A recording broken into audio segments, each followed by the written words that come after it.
Ayan, good morning po sa inyong lahat. For today's video, tuturuan ko po kayo kung bakit nagbabara ang inyong automatic washing machine. Hindi po siya nagdi-drain. So simple lang po yan.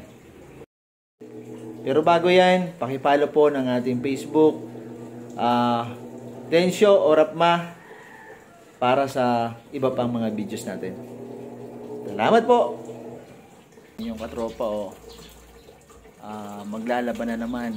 Kaya lang, sira ang ating washing machine.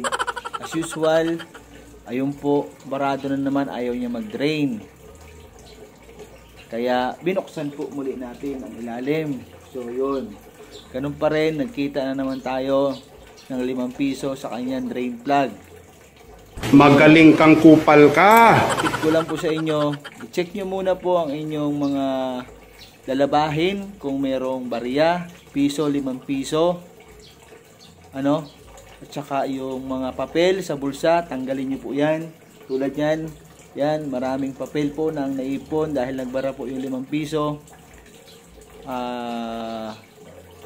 Nagbara na rin po yung mga papel, so na-stack, naging parang putik siya, kaya yon, hindi siya magamit, hindi siya mag-drain. Kahit ano pong gawin natin na i-drain na yung automatic niya, ay hindi po siya mag-drain. So yun lang po, ang tip ko sa inyo, tanggalin nyo po yung mga barya sa bulsa ng mga lalabahin ninyo para iwas bara po. So yun, mamaya update ko kayo kapag okay na itong aking washing machine. Ayan, tutubigan po natin para matest natin kung okay na po ang ating washing machine. Mamaya po i-drain natin.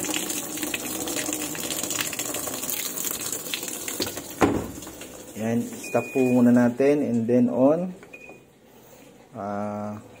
Lagay lang po natin sa rinse para makita natin kung siya ay start. Nagdi-drain na. Ayan, ayan po yung kanyang drain. Tingnan natin kung magdi-drain. Ayun, okay na. Nagdi-drain na po siya. Ayan po. Tuloy na po ang ating labada.